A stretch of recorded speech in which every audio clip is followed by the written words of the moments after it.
The desert sun hammered down like the fist of God himself. 120 degrees Fahrenheit in the shade. Except there was no shade. Not here. Not in the Helmand Province Badlands, where the Taliban own the rocks, and the Marines own nothing but their courage and their weapons. August 15th, 2012. A convoy of 4 Humvees crawled across the moonscape like beetles on a skillet. Inside the third vehicle, Corporal Mackenzie Dalton gripped her medical kit with hands that never trembled, not even when the world was about to explode. 23 years old, red hair pulled back so tight it made her scalp ache. Green eyes that had seen too much death for someone who should still be figuring out what to do with her life. But Mac had figured that out 4 years ago when she walked into the recruiter's office in Augusta, Georgia, and said 5 words that changed everything. I want to save lives. Now she was about to prove she meant it. The radio crackled, static and tension. Staff Sergeant Dylan Cross rode in the lead vehicle, his voice cutting through the white noise like a blade through silk. Stay sharp. This stretch has been hot all week. Mac checked her kit for the 100th time that morning. Tourniquets, hemostatic gauze, chest seals, plasma, the tools of her trade. The difference between a Marine going home in a flag-draped coffin or walking off a plane into his wife's arms. Lance Corporal Griffin Cole sat across from her, barely 22, baby-faced, scared. His leg bounced like a jackhammer. His M4 carbine looked too big in his hands. First time through this sector? Mac asked. Cole nodded, swallowed hard. Stay behind me if things go sideways. I'll get you home. She always said that, and she always meant it. The explosion came at 1100 hours exactly. Not the sharp crack of a rifle, not the whistle of incoming mortars, the deep, world-ending crump of an improvised explosive device buried 3 feet under the hardpan dirt, 200 pounds of homemade death waiting for the exact moment when the lead Humvee's front tire rolled over the pressure plate. The blast lifted the 7-ton vehicle like a toy. Metal screamed. Glass shattered. The shockwave hit Mac's Humvee like a physical punch, rattling her teeth, turning her vision white for 3 full seconds.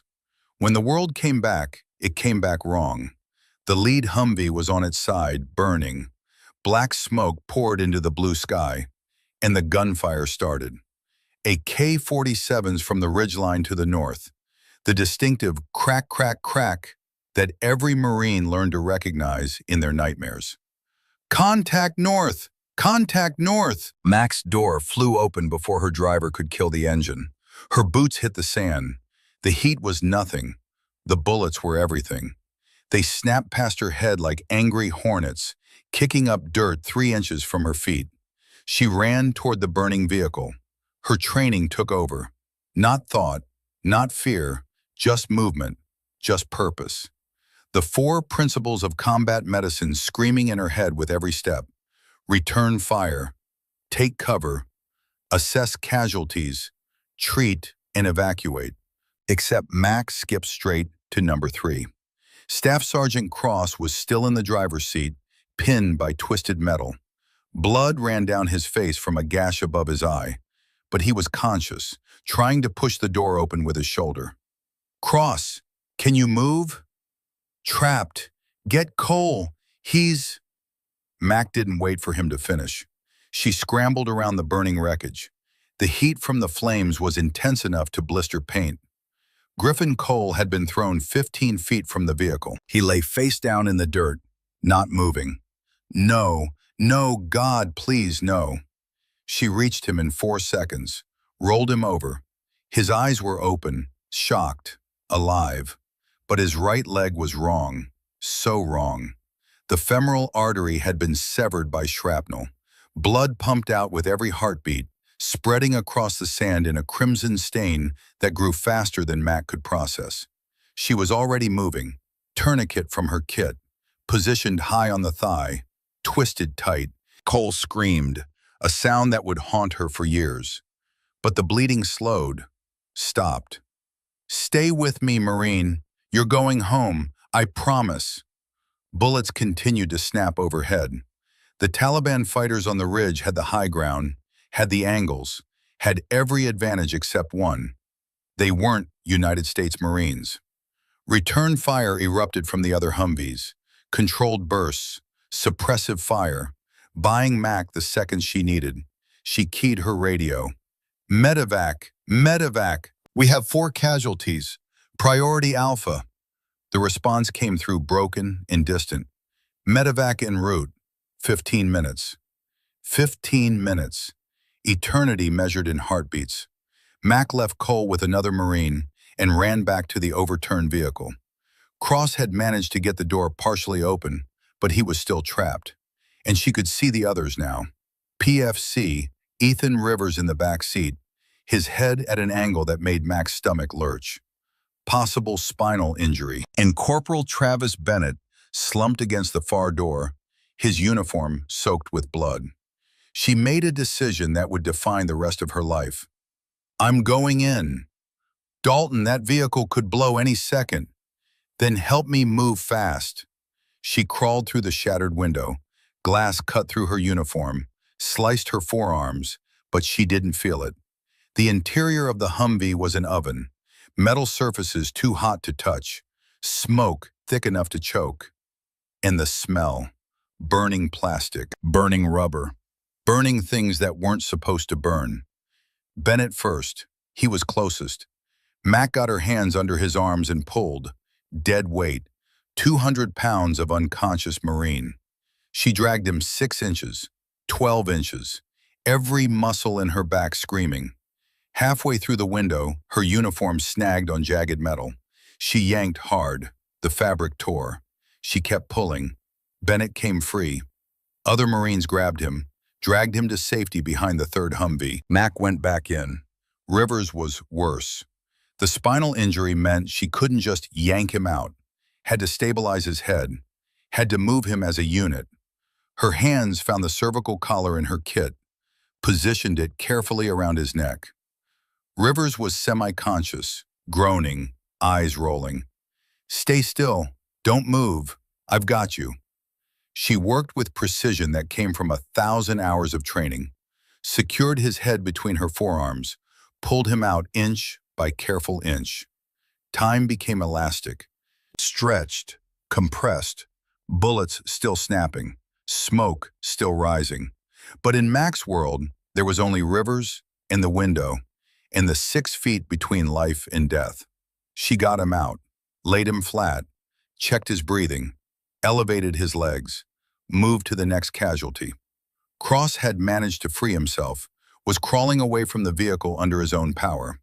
That left Bennett, who Mac realized with growing horror was in worse shape than she'd thought. The blood wasn't from a single wound. It was from multiple shrapnel impacts across his abdomen.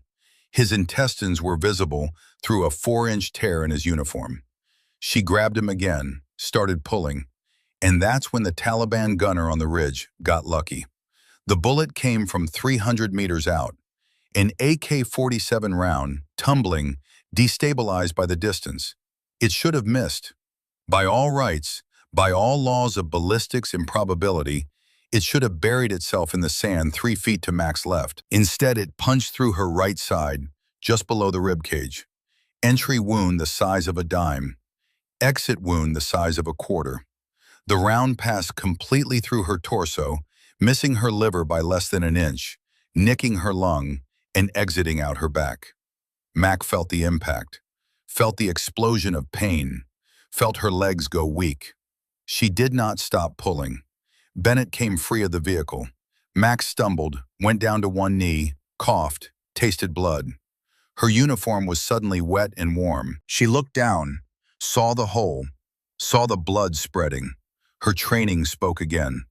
Treat yourself, or you can't treat anyone else. She pressed her hand against the wound. The pain was extraordinary, like being branded with a white-hot iron. Her vision grayed at the edges. Her ears rang. She heard voices, distant, muffled. Dalton's hit! Dalton's hit! Hands grabbed her, started to pull her toward cover. She fought them off with strength she didn't know she had. No, get them first. Cole, Rivers, Bennett, Cross, get them first. Mac, you're bleeding out. I said get them first. She meant it. Every word, every syllable. These 4 Marines were going home to their families. Were going home to their wives, their children, their futures. Mac didn't know if she had a future, but she knew with absolute certainty that these men did. She stayed on her knees, applied pressure to her own wound with one hand. With her other hand, she keyed her radio. Medevac, this is Corporal Dalton. 4 priority Alpha casualties ready for immediate evacuation. And 1 priority Bravo, herself. Priority Bravo, walking wounded. Except she wasn't walking anymore. The world was getting darker, the edges closing in like curtains. She could hear the helicopter now, the beautiful, life-saving thunder of rotor blades cutting the superheated air. The Black Hawk touched down 40 meters away. Rotor wash kicked up a sandstorm. Marines carried the wounded in a choreographed dance of desperation. Cole first on a stretcher. Rivers second, still immobilized. Bennett third, barely conscious. Cross fourth, limping but mobile. A Navy corpsman ran toward Mac. She waved him off. Get them loaded. I can wait. Ma'am, I can wait. She watched all 4 Marines carried onto the helicopter. Watched the bird lift off, banking hard to the south, racing toward the combat hospital at Camp Bastion. Only then did Mac allow herself to fall. She hit the sand face first, tasted blood and dirt, felt hands rolling her over, felt pressure on her wound, felt the needle of a morphine injector in her thigh. The last thing she heard before the darkness took her was a voice. One of the Marines from the other Humvees. Jesus Christ, she saved all 4. While shot, she saved all 4. Then nothing. 18 months later, Fort Bragg, North Carolina, March 2014. The industrial mop made a rhythmic squeak against the polished concrete floor. Back and forth, back and forth. The sound of Mac's life now. The soundtrack to her invisible existence. She wore the same utility uniform as every other Marine on base, but hers was different in one crucial way. No ribbons, no badges, no indicators of the warrior she'd been. Just a plain name tape that read, Dalton, and the eagle, globe, and anchor emblem that marked her as a Marine. Most people who passed her in the hallways of the Armory building didn't give her a second glance. Just another support staff member. Just another body filling a slot in the vast machine of military logistics. They didn't know, couldn't know, wouldn't know. That's how Mac wanted it. The morning shift started at 0600. Mac arrived at 0545. She'd always been early, even now, even in this job that required nothing of her except showing up and pushing a mop. She maintained the discipline that had been drilled into her at boot camp. Discipline was all she had left. Her small room in the barracks was Spartan, even by military standards. A narrow bed with hospital corners so tight you could bounce a quarter off the blanket. A footlocker containing everything she owned. A single photo on the wall. Her grandfather, Gunnery Sergeant William Bull Dalton, in his dress blues from 1991, standing in the Kuwaiti desert with an American flag planted behind him. Bull had fought in Desert Storm, the 100-hour war that everyone said wasn't a real war. Except Bull had spent those 100 hours staring down Iraqi T-72 tanks and carrying wounded Marines through artillery fire. He'd earned his Bronze Star the hard way, same as Mac. Mac kept her own Bronze Star in a locked box at the bottom of her footlocker. Next to it, the Purple Heart she'd received at a bedside ceremony in Landstuhl, Germany, while she was still unconscious from surgery. The citation was there too, carefully folded, never read. She didn't need to read it, she remembered every second. The physical wounds had healed, mostly. The bullet wound had required 3 surgeries to repair the damage to her lung. The shrapnel in her left shoulder had been deemed too dangerous to remove. It was still there, a permanent reminder, setting off metal detectors and aching whenever a storm rolled in. The invisible wounds were different. Post-traumatic stress disorder, PTSD. The diagnosis had come 6 months after Afghanistan. Mac had initially refused to believe it. PTSD was for people who'd been broken by war. She wasn't broken. She'd done her job. She'd saved 4 lives. But the nightmares didn't care about her denial. The flashbacks didn't ask permission. And the bottle of pills in her medicine cabinet, selective serotonin reuptake inhibitors, 200 milligrams daily, was a constant reminder that her brain had been changed by what she'd experienced. The military solution had been to transfer her to non-combat duties. For her own well-being. She'd been offered a medical discharge with full benefits. She'd refused. Being a Marine wasn't something you did, it was something you were. So now she mopped floors in the same armory where combat Marines trained and equipped for their own deployments. She watched them, these warriors, as they checked out rifles and ammunition and body armor. Watched them joke and boast and prepare for the thing she could no longer do. She was invisible to them, a ghost haunting her own life. The armory supply window opened at 0700. Mac finished the main floor by 0650 and headed to the supply room to request cleaning materials for the upper offices. Standard procedure. She'd done it 100 times. But today would be different. Today, everything would change. Staff Sergeant Derek Sutton stood behind the supply counter, organizing inventory with the meticulous attention to detail that made him excellent at his job and insufferable as a human being. 36 years old, never deployed, never would deploy. A heart condition discovered during advanced training had rendered him permanently non-deployable, and that fact had curdled something inside him. Mac approached the window, slid her requisition form across the counter. "Morning, Staff Sergeant. Request supplies per this form." Sutton glanced at the paper, glanced at Mac. His lip curled into something that wasn't quite a smile. "Sweetheart, I think you're in the wrong building. Civilian contractors use the back entrance." Mac kept her voice level, professional. "I'm Corporal Dalton, United States Marine Corps. This is a standard requisition for—" "Corporal?" Sutton picked up the form like it was contaminated. "You push a mop, honey. Real Marines carry M4s. Something flickered in Mac's chest, a spark of the person she used to be. She squashed it down. "Staff Sergeant, I just need cleaning supplies. Floor polish, disinfectant." "What you need," Sutton interrupted, "is to understand the chain of command. You don't request, you ask nicely." Behind Mac, other Marines had started to gather. The morning rush. Men picking up equipment for training exercises. They were listening now, watching, and Sutton knew it. He was playing to an audience. "Please," Mac said quietly, "may I have the supplies?" Sutton made a show of examining the requisition form, held it up to the light, squinted at her signature. "This authorization looks questionable. Who signed off on this? Your supervisor? Or did you forge it yourself?" "That's my supervisor's signature. Captain Hendricks." "Captain Hendricks doesn't authorize janitorial supplies, sweetheart. That's not how this works." Mac felt her jaw tighten, felt the muscles in her neck go rigid. 18 months of being invisible. 18 months of swallowing her pride. 18 months of pretending she wasn't slowly dying inside.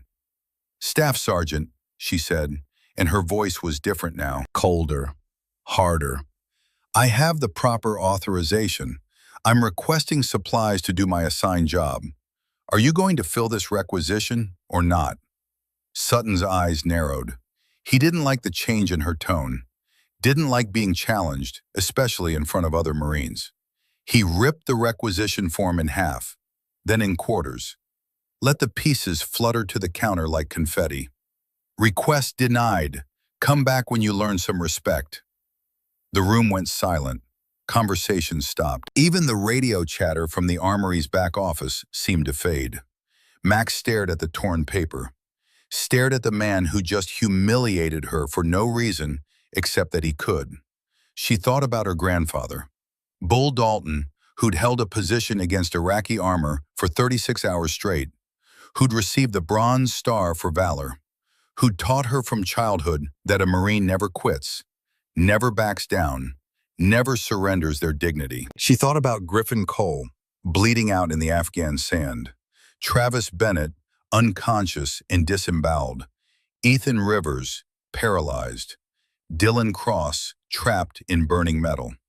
She thought about the bullet that had punched through her torso and the way she'd refused evacuation until every single one of them was safe. She thought about the Purple Heart hidden in her footlocker, and she thought, enough. Staff Sergeant Sutton, she said, and her voice carried across the entire supply room. I've held more Marine intestines in my hands than you've seen in your entire career. I breathed through a collapsed lung while dragging wounded men from a burning vehicle. Don't you dare lecture me about respect. Sutton's face went red, then purple. You need to leave, now. I'll leave when you do your job. My job? My job? Sutton leaned across the counter. Let me tell you about jobs, Corporal Mop Pusher. Real Marines go to war. Real Marines face the enemy. What do? You make floors shiny. That's not a Marine. That's a janitor with a uniform. Mac didn't move, didn't blink, didn't show a single emotion on her face. Maybe, Sutton continued, warming to his theme now, playing to the growing audience. Maybe you'd serve the Corps better in a different capacity. Morale boosting, if you know what I mean. I bet you could make a lot of Marines very happy in ways that don't involve a mop. The implication was crystal clear. The sexual harassment was explicit, and every Marine in the room heard it. Mac felt something break inside her. Not collapse, break. Like a dam finally giving way after holding back years of pressure. 18 months of silence. 18 months of being invisible. 18 months of letting people like Derek Sutton define who she was. No more. She reached into her back pocket, pulled out a piece of paper she'd carried every day for the last year and a half, folded carefully, creased from being handled, but still legible. The Bronze Star citation. She unfolded it slowly, placed it on the counter between them, and when she spoke, her voice was quiet enough that people had to lean in to hear. Staff Sergeant, this document says I crawled into a kill zone 3 separate times under sustained enemy fire. It says I saved 4 United States Marines while critically wounded myself. It says I refused medical evacuation until every casualty was secured. So when you tell me I'm not a real Marine, she leaned forward, you can go straight to hell. Sutton's eyes dropped to the citation. His face went from purple to white in less than 2 seconds. His mouth opened, closed, opened again. I didn't. No, Mac said. You didn't know. You didn't bother to know. You saw a woman with a mop and decided that's all she was worth. The Marines around them were dead silent now. Several had their phones out, recording. This was going to be all over the base before lunch. And then a voice cut through the tension. Deep, authoritative, the kind of voice that made people stand straighter without thinking about it. Staff Sergeant, I believe you owe the corporal an apology and some cleaning supplies. Mac turned. Standing 15 feet away, tablet computer in one hand, was Master Chief Brennan Wolfe, 38 years old, Navy SEAL, 4 combat deployments, Silver Star, 2 Bronze Stars. A man who'd seen more action than most Marines would see in 10 lifetimes. And he was staring at Derek Sutton like he was something scraped off the bottom of a boot. Wolfe walked forward slowly, each step measured, deliberate. He stopped next to Mac, tapped his tablet twice, turned it so everyone in the room could see the screen. It showed Mac's service record, full color, high resolution, every award, every citation, every detail of her service. Corporal Mackenzie Dalton, Wolfe said, reading from the screen. Bronze Star with Valor Device, Purple Heart, Combat Action Ribbon, Navy and Marine Corps Achievement Medal, Good Conduct Medal. He looked up, looked directly at Sutton. Helmand Province, August 15th, 2012. 3 separate rescues under fire. 4 Marines saved. one through-and-through gunshot wound sustained while executing said rescues. He tapped the tablet again. A photograph appeared. Mac recognized it immediately. The official photo taken after her Bronze Star ceremony. She was in a hospital bed, still pale, still weak, but wearing her dress blues and holding the medal case. One of the Marines she saved, Wolf continued, was Lance Corporal Griffin Cole, who is now Captain Griffin Cole, stationed at Quantico, training the next generation of Marine officers. Another tap, another photo. Cole in his captain's uniform. He credits Corporal Dalton with saving his life, says she applied a tourniquet to his femoral artery while taking enemy fire, says she refused to leave him even when ordered to seek cover. Wolf turned to Mac. For the first time since Afghanistan, someone was looking at her and seeing who she really was. Not the janitor, not the broken veteran, the warrior. "Corporal," Wolf said, "with your permission." He didn't wait for an answer. He reached down and unbuckled his sidearm, the HK416 rifle slung across his back, standard seal kit, worth more than some people's cars, and absolutely never, under any circumstances, handed to someone outside your team. Wolf lifted the rifle, held it horizontally between them, an offering, a gesture of respect so profound that several Marines actually gasped.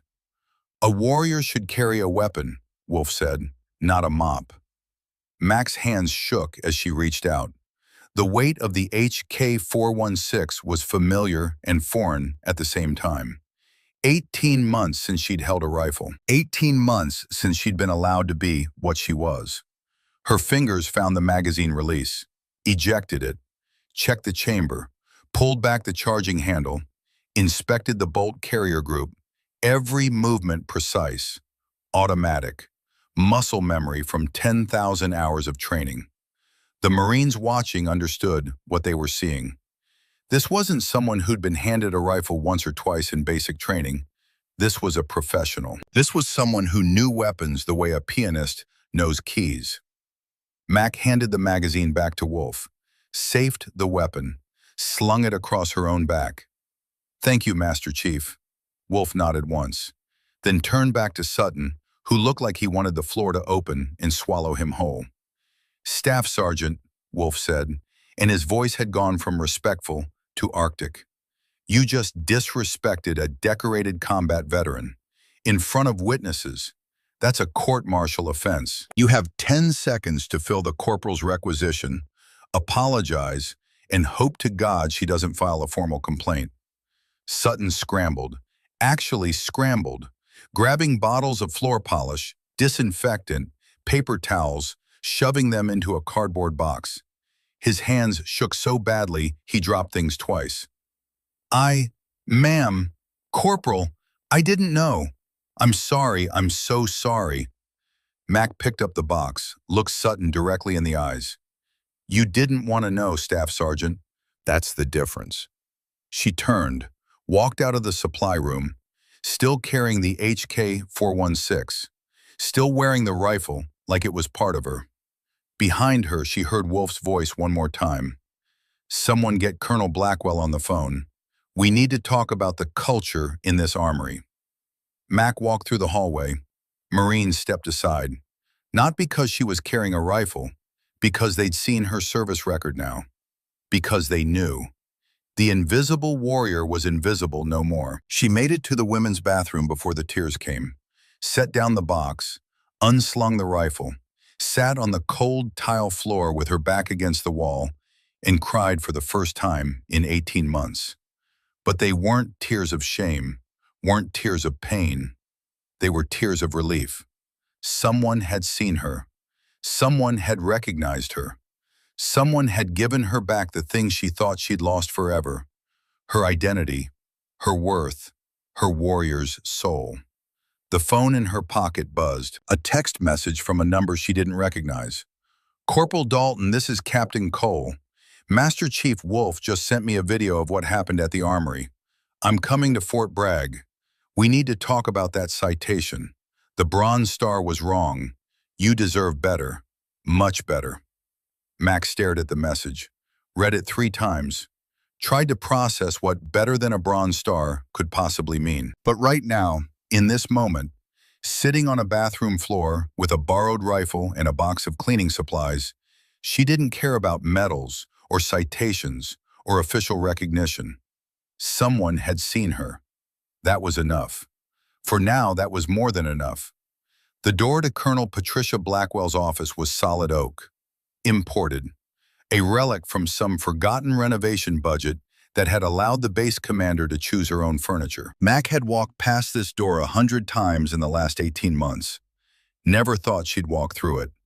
Now she stood at attention 3 feet from the colonel's desk, hands behind her back, eyes forward. Master Chief Wolf stood beside her, equally rigid. Between them sat the HK-416 rifle, laid carefully across a cleaning cloth on Blackwell's desk, like evidence at a trial, which Mac supposed it was. Colonel Patricia Blackwell was 54 years old and looked like she'd been carved from granite. Gray hair cut military short, eyes the color of gunmetal, a face that had seen too much sun and too much combat to ever look soft. She wore the silver star on her uniform, the Bronze Star with valor, the Purple Heart, 3 deployment patches from the Gulf War, Iraq, and Afghanistan. This was not a woman who tolerated nonsense. Blackwell studied the rifle, studied Mac, studied Wolf. The silence stretched for 30 seconds, 40, a full minute. Mac felt sweat forming at the small of her back despite the air conditioning. Finally, Blackwell spoke. Master Chief, in your professional opinion, was your intervention necessary? Yes, ma'am, Wolf said without hesitation. Staff Sergeant Sutton's behavior constituted sexual harassment and disrespect toward a decorated combat veteran. I felt immediate corrective action was required. By giving her your rifle, by reminding everyone present that Corporal Dalton is a warrior, not a janitor, ma'am. Blackwell's eyes shifted to Mac. Corporal, did you feel threatened by Staff Sergeant Sutton's comments? Mac considered the question, considered lying, considered saying, no, it was fine, she could handle it. That's what she'd been doing for 18 months, handling it, swallowing it, pretending it didn't matter. But the citation was still in her pocket, and Wolf had seen her, really seen her. No more lies. Ma'am, Staff Sergeant Sutton implied I should provide sexual services to boost morale. In front of approximately 20 Marines. Yes, I felt threatened and humiliated and tired of being treated like I'm invisible. Blackwell nodded slowly, picked up a folder from her desk. Mac's service record. Every page, every deployment, every award. Helmand Province, August 15th, 2012. You saved 4 Marines while critically wounded. Through and through gunshot wound to the torso, collapsed lung. You refused evacuation 3 separate times until all casualties were secured. Blackwell looked up. Why didn't you tell anyone here about this? I did tell people, ma'am. It's in my service record, but nobody looked. Nobody looked, Blackwell repeated, or nobody cared to look. Both, ma'am. Blackwell stood, walked to the window, looked out at the training fields where young Marines ran obstacle courses and practiced close-quarters combat. When she spoke again, her voice was different, quieter, more personal. 1991. I was a first lieutenant, 28 years old, Gulf War, Desert Storm. They told me women couldn't handle logistics in a combat zone, said we were too emotional, too weak, too distracted. She turned back to Mac. So I volunteered to run the supply convoy into Kuwait City the day after we liberated it. 30 trucks, 60 Marines, 200 miles through a war zone still smoking from battle. Mac stayed silent, listening. We got ambushed by Iraqi stragglers, Republican Guard troops who didn't get the memo that the war was over. They hit us with RPGs and small arms fire. My driver took a round through the neck, died in my arms while I drove his truck and returned fire with my sidearm. I got the Bronze Star for that. Know what the citation said? For exceptionally meritorious conduct. Not valor, not heroism, meritorious conduct, like I'd done good paperwork. Blackwell walked back to her desk, sat down heavily. 23 years later, I'm a full colonel.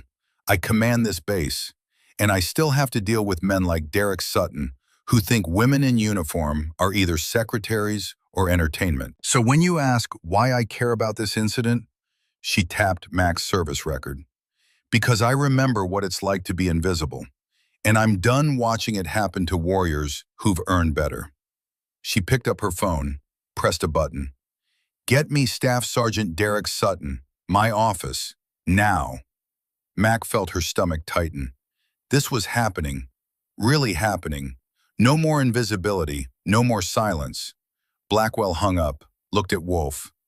Master Chief, you're dismissed. Thank you for bringing this to my attention. Wolf saluted, left. The door closed with a heavy click. Mac was alone with the colonel. Corporal, I'm opening a formal investigation into the culture of harassment in this armory. I'll be interviewing every Marine who witnessed today's incident, and I suspect I'll find this isn't the first time Sutton has behaved this way. Blackwell leaned forward.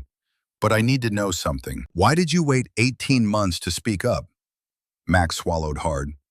Ma'am, when I came back from Afghanistan, I was broken, physically and mentally.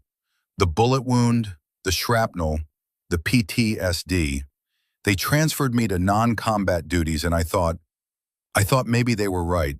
Maybe I wasn't good enough anymore. Maybe I didn't deserve to be treated like a real Marine because I wasn't one anymore.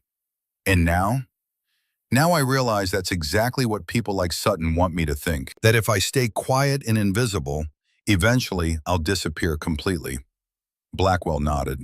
Good, because you're not disappearing, not on my watch. A knock at the door. Sutton entered, his face pale, his hands trembling slightly. He saw Mac, saw the rifle on the desk, understood immediately that his career was about to end. Staff Sergeant Sutton, Blackwell said, her voice cold enough to freeze nitrogen. You're suspended from duty pending a court-martial investigation. You will surrender your credentials and be escorted to your barracks, where you will remain until further notice. Do you understand? Ma'am, I can explain. I don't want your explanations. I want you out of my armory. Dismissed. Sutton left without another word. His footsteps echoed down the hallway like a condemned man walking to the gallows. Blackwell turned back to Mac. You're being reassigned, effective immediately. No more janitorial duty. I'm putting you in the training command. Combat medicine instruction for new recruits. Mac felt her heart skip. Ma'am, I don't know if I'm ready. I didn't ask if you were ready. I'm telling you what you're going to do. These recruits need to learn from someone who's actually been there. Someone who's saved lives under fire. Someone who knows what it means to be a Marine. Blackwell stood, extended her hand. Welcome back to the fight, Corporal. Mac shook her hand, felt something unlock in her chest. Something that had been frozen for 18 months. Purpose. That night, Mac sat on her barracks bed and stared at her phone. 3 missed calls from a Tennessee number. Her grandfather, Bull Dalton. She'd been avoiding his calls for weeks, couldn't face him, couldn't explain why she'd let herself become invisible. Now she had no choice. She called back. He answered on the first ring. Mac, that you, girl? His voice was gravel and honey. 73 years old, but still strong, still clear. Still the voice that had told her bedtime stories about Kuwait and told her she could be anything she wanted if she was willing to bleed for it. Hey, Gramps. Don't you hey, Gramps me. You haven't called in 6 weeks. I was about to drive up there myself. Mac felt tears threatening, pushed them back. I've been busy. Busy pushing mops, I know. Your mother told me. Of course she had. Mac's mother had never understood why her daughter wanted to be a Marine. Never understood why anyone would volunteer to get shot at for a living. Gramps, I messed up. I let them put me in a job I hate, and I just disappeared. Silence on the other end. Then Bull's voice, quieter now. You remember what I told you about Kafji? You've told me 100 stories about Kafji. The important one, the one about quitting. Mac closed her eyes. She remembered. Battle of Kafji, January 91. Iraqi Republican Guard pushed across the border into Saudi Arabia. Everyone thought they'd roll right through us. But we held. Me and my platoon held that city for 36 hours against armor and artillery. Mac had heard this story since she was 6 years old, but she let him tell it again, because she needed to hear it. Second day, we were down to 18 rounds per rifle. Water was gone, food was gone, radio was sketchy. My lieutenant got hit by shrapnel, went down hard, and I'm standing there, 19 years old, thinking, I can't do this. I can't lead these men. I'm not good enough. Bull paused. Mac heard him take a sip of something, probably bourbon. He always had bourbon when he told war stories. But then I looked at my Marines, looked at their faces, and I realized something. They didn't care if I was good enough. They needed me to be good enough. So I was. Carried that lieutenant 400 meters under fire. Got him to an aid station. Saved his life. Got a Bronze Star. I know, Gramps, you showed me the medal. The medal doesn't matter. What matters is this. When they try to make you quit, you don't. When they try to make you small, you get bigger. When they try to make you invisible, you burn so bright they can't look away. His voice hardened. You're Bull Dalton's granddaughter. You don't get to disappear. You understand me? Mac felt something break inside her. The dam she'd been holding for 18 months. The tears came fast and hard. I got shot, Gramps. Got shot saving people, and they transferred me to janitorial duty like I'm broken. Like I'm not a Marine anymore. Are you broken? I don't know. Then let me tell you, you're not broken. You're wounded. There's a difference. Broken things don't work anymore. Wounded things heal and come back stronger. You hearing me? Yes. Say it. I'm not broken. Louder. I'm not broken. Damn right you're not. Now you go back there tomorrow and you show them who Mackenzie Dalton really is. You show them the woman who saved 4 Marines under fire. You show them the warrior. Mac wiped her eyes. Colonel Blackwell already did that. She's reassigning me. Training command. Combat medicine instruction. Bull laughed. A deep, booming sound that Mac hadn't heard in too long. Well, hell, looks like someone up there has sense. You're going to be amazing at that, girl. Those recruits are lucky to have you. Gramps, what if I mess up? What if I can't do it? Then you'll mess up, and you'll learn, and you'll get better. That's what warriors do. We don't start perfect. We earn perfect through blood and sweat and getting knocked down and getting back up. You've already proven you can do that. Everything else is just details. They talked for another hour, about nothing, about everything. Bull told her about the new truck he'd bought, about the garden he was planting, about the physical therapy he was doing for his hip. Normal things, human things. The things warriors talked about when they weren't at war. When Mac finally hung up, it was past midnight, but she felt lighter, clearer. The fog that had surrounded her for 18 months was lifting. She opened her footlocker, pulled out the locked box, opened it. The Bronze Star gleamed in the dim light, the Purple Heart beside it. She'd earned these in blood, in pain, in courage that most people would never understand. Tomorrow, she would wear them. 5 days later, Mac stood in front of her first training class. 30 recruits, fresh out of boot camp, 18 years old, most of them, scared and cocky in equal measure, the dangerous combination of youth and ignorance. She wore her dress uniform, every ribbon in place, Bronze Star, Purple Heart, Combat Action Ribbon, Navy and Marine Corps Achievement Medal, Good Conduct Medal. The decorations told a story, the story of who she was. The recruits stared. A few whispered. At ease, Mac said. Her voice carried across the classroom with authority she'd almost forgotten she had. I'm Corporal Dalton, For the next 8 weeks, I'm going to teach you how to keep your fellow Marines alive in combat. How many of you think you already know combat medicine? Half the hands went up. Max smiled. She'd expected this. Good. Everyone who raised their hand, stand up. 15 recruits stood. Now drop and give me 20, because the first lesson of combat medicine is this. You don't know anything. Not yet. And arrogance gets people killed. The recruits dropped, started doing push-ups. Mac walked between them as they counted. Combat medicine isn't about memorizing procedures. It's about making life or death decisions in seconds while someone is shooting at you. It's about controlling bleeding when your hands are shaking. It's about staying calm when everything around you is on fire. She stopped in front of a kid who was struggling on his 15th push-up. Young, baby-faced, reminded her of Griffin Cole. What's your name, recruit? Private Jensen, ma'am. You scared, Jensen? No, ma'am. You should be. Fear keeps you alert. Arrogance gets you killed. Remember that. She let them finish their push-ups. Watched them struggle back to their feet, breathing hard. Helmand Province, August 20th, 12. My convoy hit an IED. 4 casualties, all critical. I was the only combat medic. I had to decide who to treat first, who could wait, who might die if I made the wrong choice. The room was silent now, everyone listening.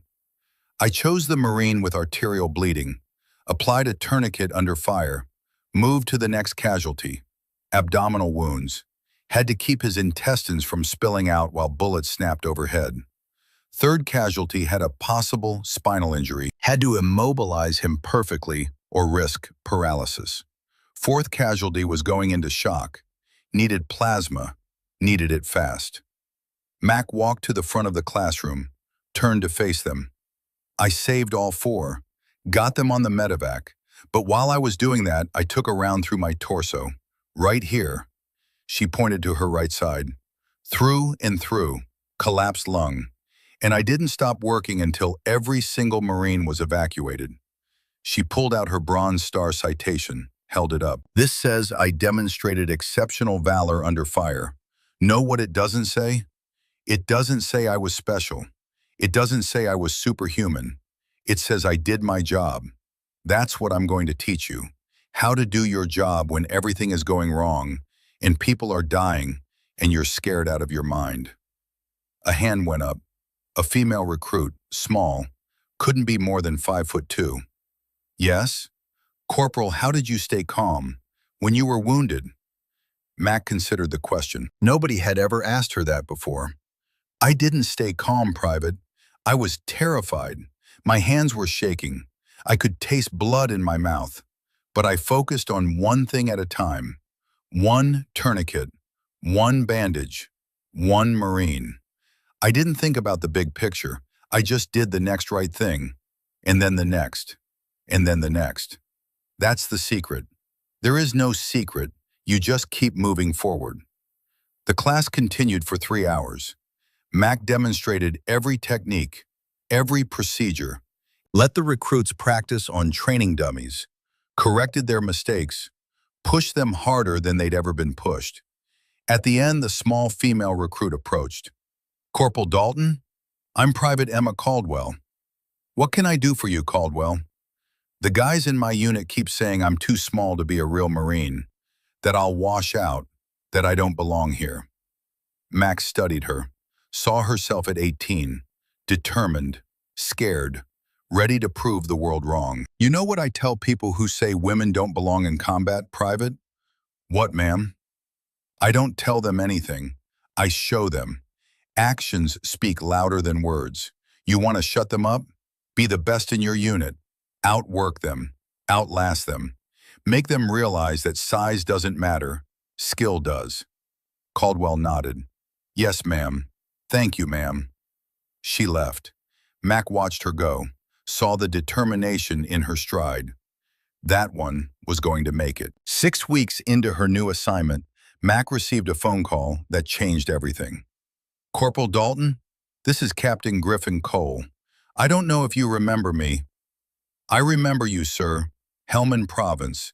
Arterial bleed. You nearly died. I nearly died because you saved my life. Cole's voice was thick with emotion. Ma'am, I've been working on something for the past year.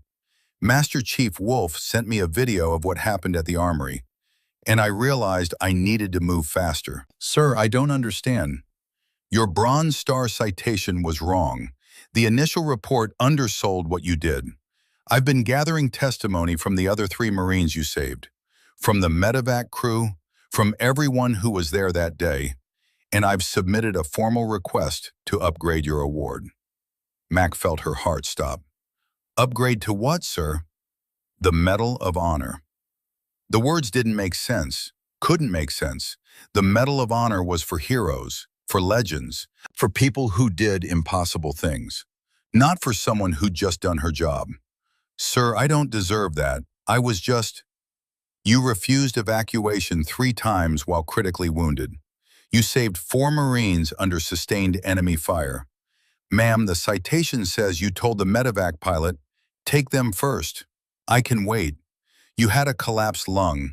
You were bleeding internally, and you told them to leave you behind. Mac remembered that moment, remembered the pain, the fear, the absolute certainty that those 4 Marines were going home, no matter what it cost her. I couldn't leave them, sir. I know. That's why you deserve the Medal of Honor. That's why I'm coming to Fort Bragg next week. We need to go through your testimony.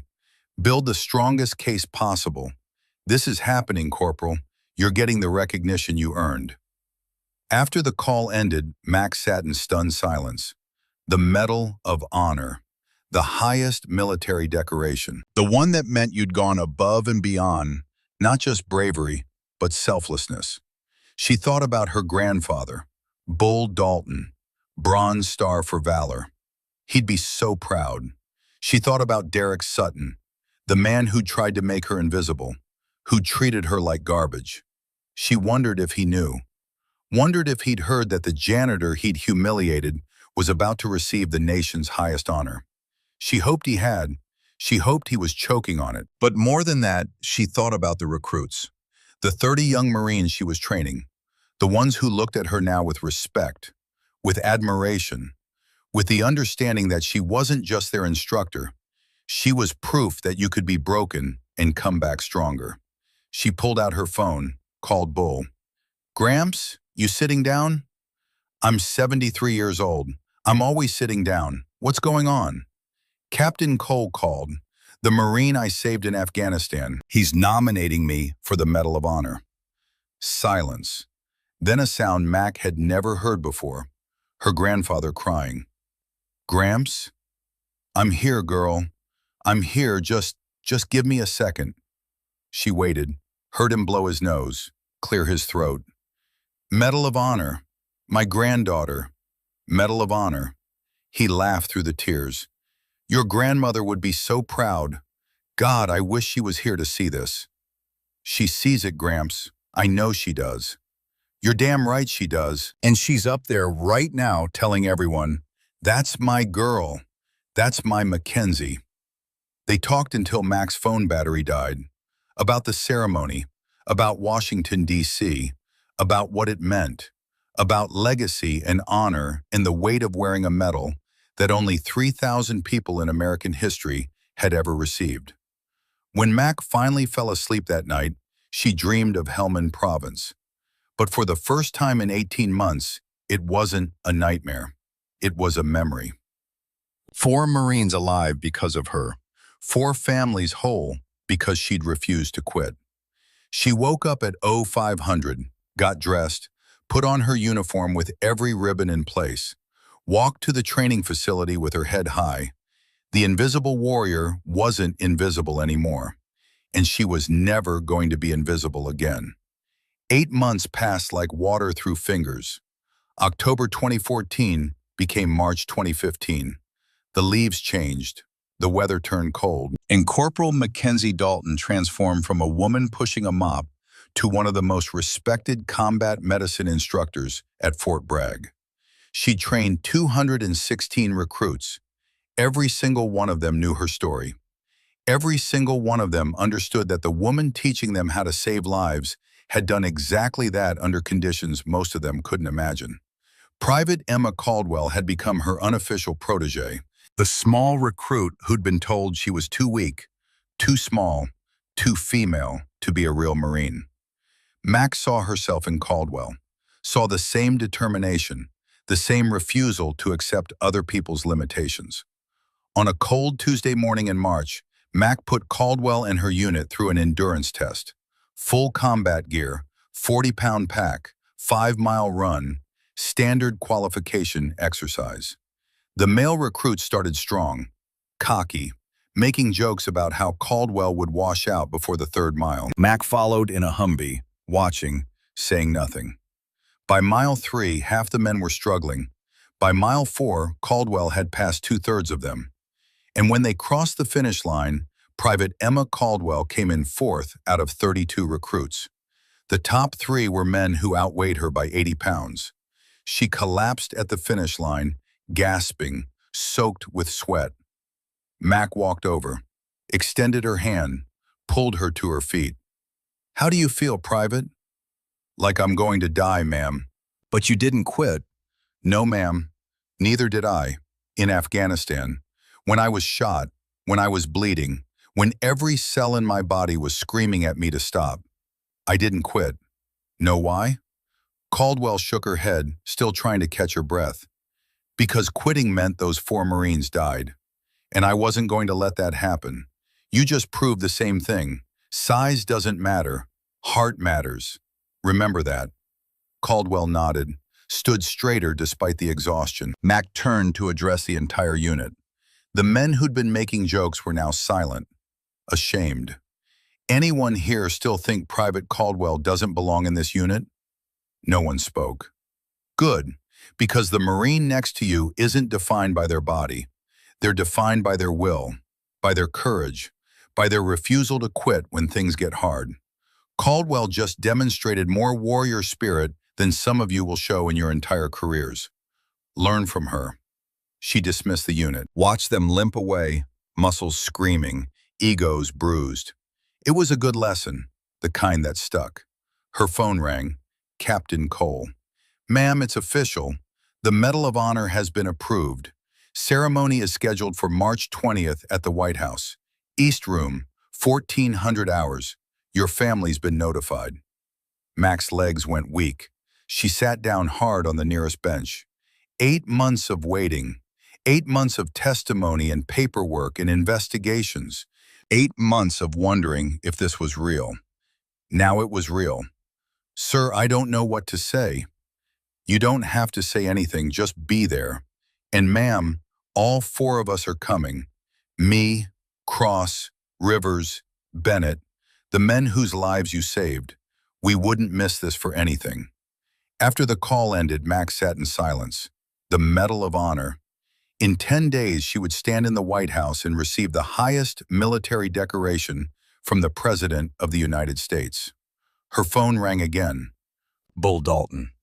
"Did Cole call you?" "He did, Gramps. I'm flying up there tomorrow, staying until the ceremony. No arguments. I'm not missing my granddaughter receiving the Medal of Honor." "I wouldn't let you miss it." "Damn right you wouldn't. Mac, I need you to understand something. This medal isn't just about what you did in Afghanistan. It's about every person who said women don't belong in combat. Every person who said you were too weak, too emotional, too broken. You're proving them all wrong. And I get to watch." Mac felt tears threatening. Again. She'd cried more in the last 8 months than she had in the previous 10 years combined. "Gramps, what if I mess up the ceremony? What if I say something stupid?" Bull laughed. "Then you'll say something stupid, and it'll be fine, because you're not there to give a speech. You're there to receive the recognition you earned in blood. Everything else is just theater." He was right. He was always right. "I love you, Gramps." "I love you too, girl. Now go tell your recruits. They deserve to know their instructor is about to make history." The next morning, Max stood in front of her training class. Same 30 recruits, same classroom. But everything felt different now. At ease, I have an announcement. On March 20th, I'll be traveling to Washington, D.C. Your training will be handled by Gunnery Sergeant Morrison while I'm gone. Any questions? Caldwell raised her hand. Ma'am, why are you going to D.C.? Mac paused. She could deflect, could say it was personal business, could maintain the professional distance between instructor and recruit, but these Marines deserve the truth. I'm receiving the Medal of Honor from the President. The room exploded. Recruits jumped to their feet. Applause, cheers, the kind of genuine, unrestrained celebration that military discipline usually suppressed. Mac let it continue for 30 seconds, then raised her hand. Silence fell immediately. The Medal of Honor isn't about me. It's about the 4 Marines I saved. It's about the mission. It's about the Corps. I didn't do anything special. I did my job. And if any of you ever find yourselves in a similar situation, you'll do the same. Because that's what Marines do. We take care of our own, no matter the cost. After class, the recruits lined up to shake her hand, to thank her, to tell her they were honored to learn from her. Caldwell was last in line. She stood at attention, eyes forward. Ma'am, permission to speak freely? Granted. When I first got here, the guys in my unit said I'd never make it, said women don't belong in combat, that we're too weak. But then I met you, and I realized they were wrong. Not because you're strong, because you refused to quit. You taught me that, and I'll never forget it. Mac looked at this 19-year-old kid who reminded her so much of herself, who had the same fire, the same determination, the same refusal to accept other people's limitations. Private Caldwell, 10 years from now, you're going to be standing where I am, teaching the next generation, proving that courage has nothing to do with gender and everything to do with heart. I believe that. Don't let anyone tell you different. Yes, ma'am. Thank you, ma'am. Caldwell left. Mac watched her go, saw the future of the Marine Corps walking away. Young, female, unstoppable. It was a good feeling. Bull Dalton arrived the next day, 73 years old, still standing straight, still moving with the careful precision of a man who'd spent 40 years in uniform. He wore a jacket with his Gulf War patches sewn on the sleeves, his bronze star pinned to his chest. Mac picked him up at the airport.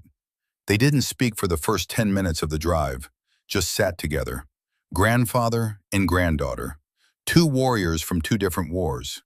Finally, Bull broke the silence. Your grandmother would be so proud of you.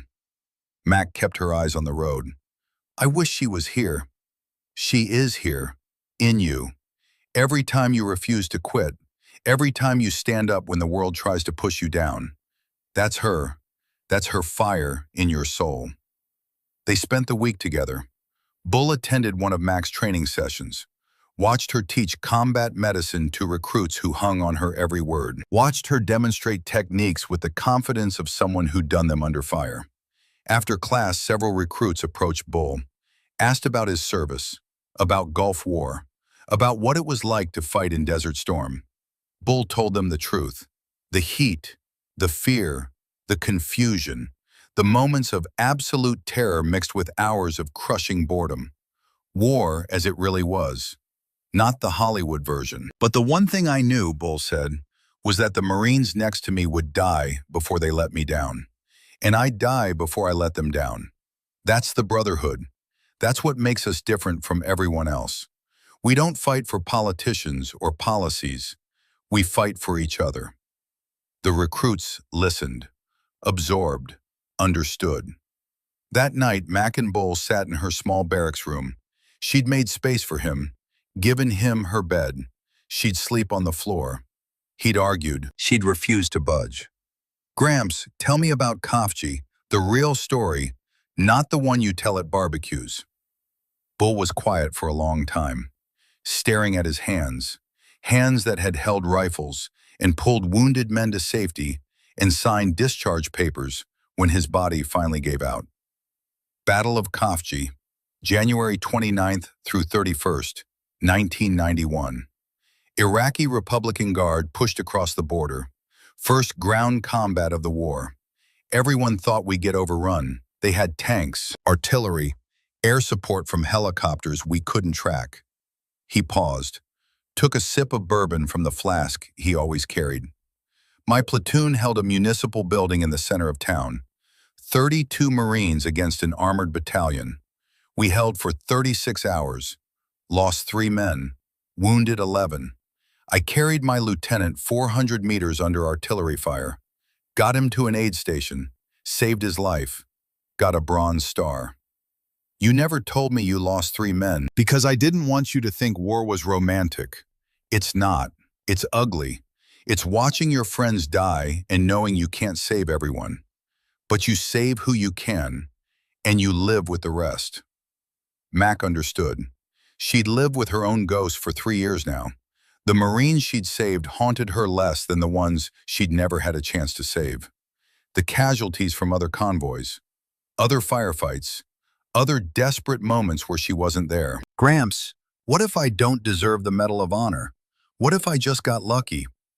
Bull looked at her with eyes that had seen too much death. Luck is when a bullet misses. Courage is when you keep moving forward even when it doesn't. You didn't get lucky, Mac. You got shot, and you kept working. That's not luck. That's valor. March 20th arrived with cold rain and gray skies.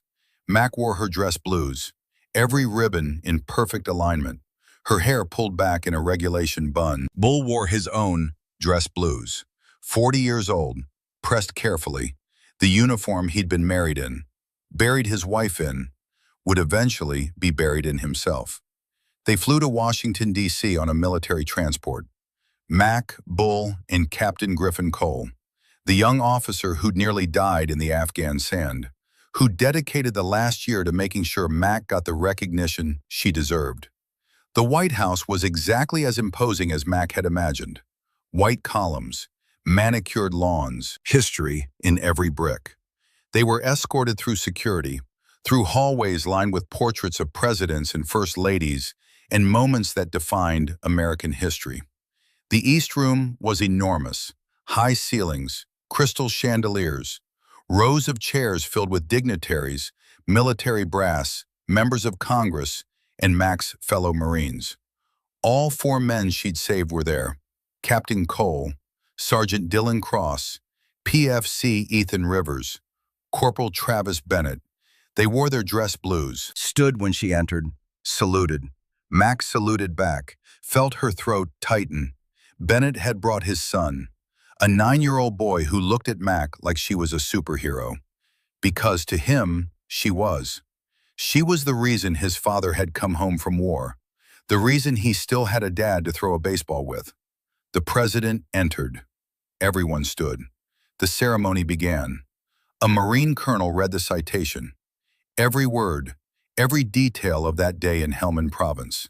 The IED, the casualties, the 3 separate trips into the kill zone, the gunshot wound, the refusal to evacuate. For conspicuous gallantry and intrepidity, at the risk of life above and beyond the call of duty, Corporal Mackenzie Dalton distinguished herself by acts of gallantry and intrepidity above and beyond the call of duty while serving as a combat medic with 2nd Battalion, 7th Marines in Helmand Province, Afghanistan. Mac stood at attention, eyes forward, breathing steady despite the emotion threatening to overwhelm her. On August 15, 2012, Corporal Dalton's convoy was attacked by a vehicle-borne, improvised explosive device, followed by sustained enemy small arms fire. Without regard for her own safety, Corporal Dalton immediately proceeded to the burning lead vehicle to provide medical aid to 4 critically wounded Marines. The citation continued. Every detail, every moment.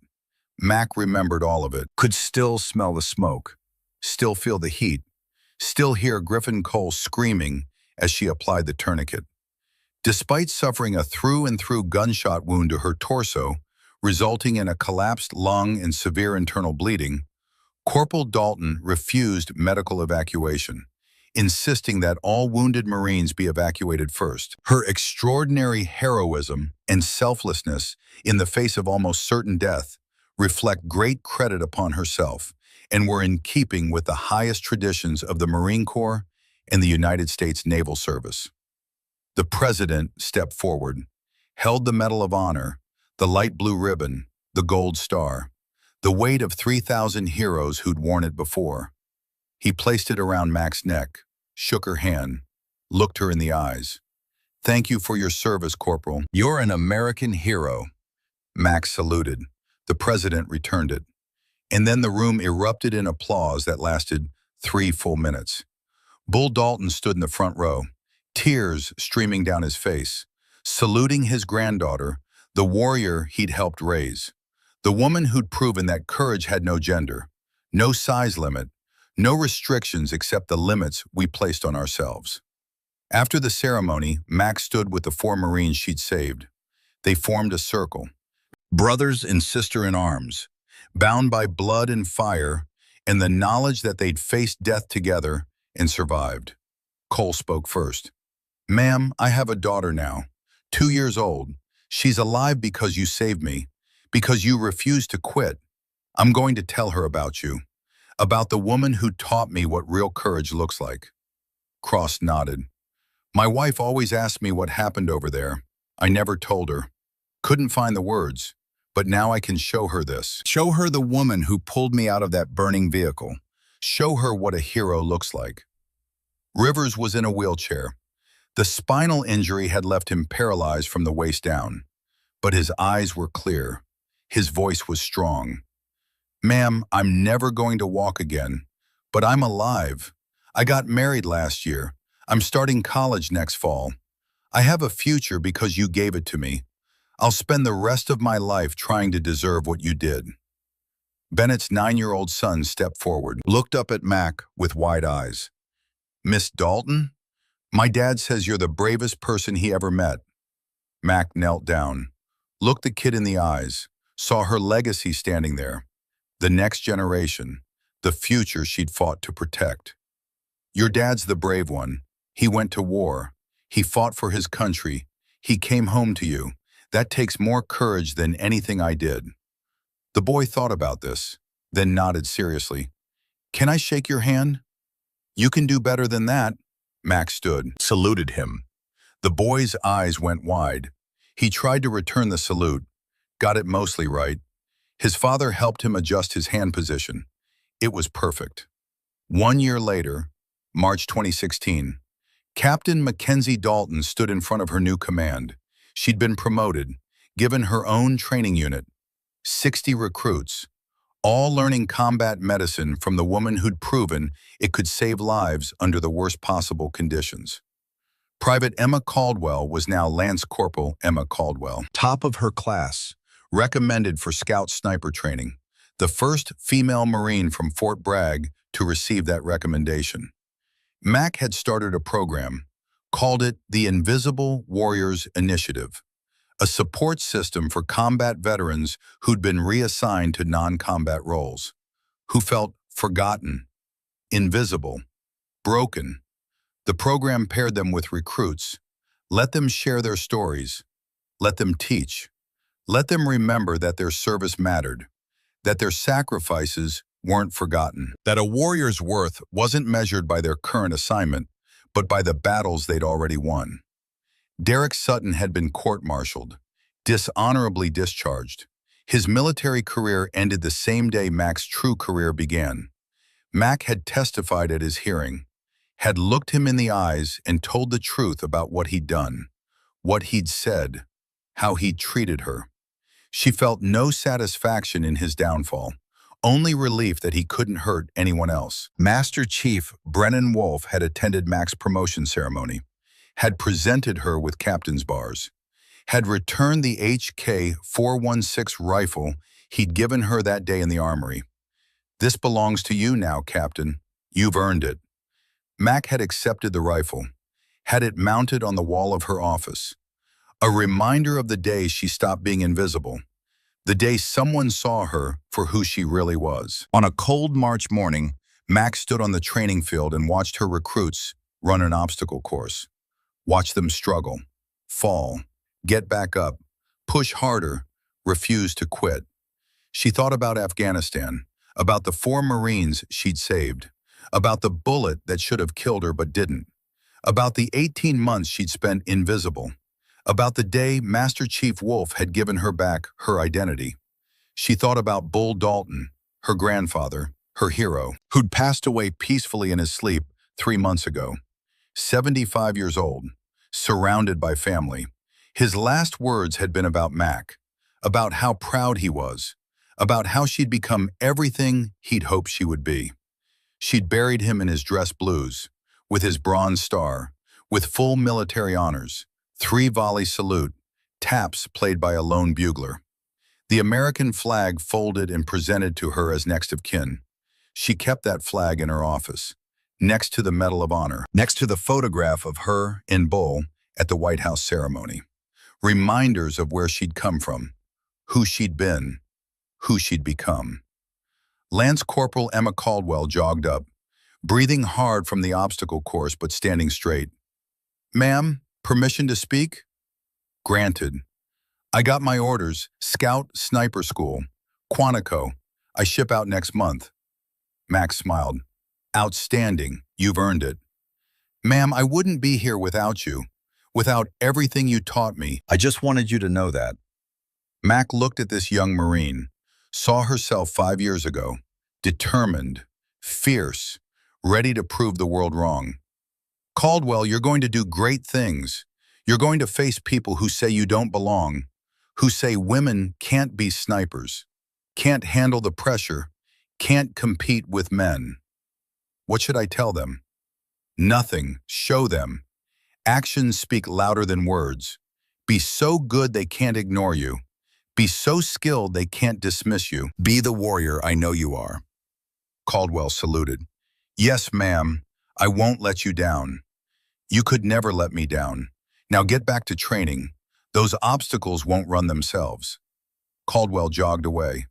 Mac watched her go, watched the future of the Marine Corps disappear into the morning mist. Young, strong, unstoppable. She pulled out her phone, looked at the last text message Bull had sent her before he died. "You're not invisible anymore. You're a beacon. Light the way for others." Mac put the phone away, turned back to the training field. Her recruits were finishing the obstacle course, some succeeding, some failing, all learning, all growing, all becoming the warriors America needed them to be. And she was there to guide them, to teach them, to show them that courage wasn't about being fearless. It was about being terrified and moving forward anyway.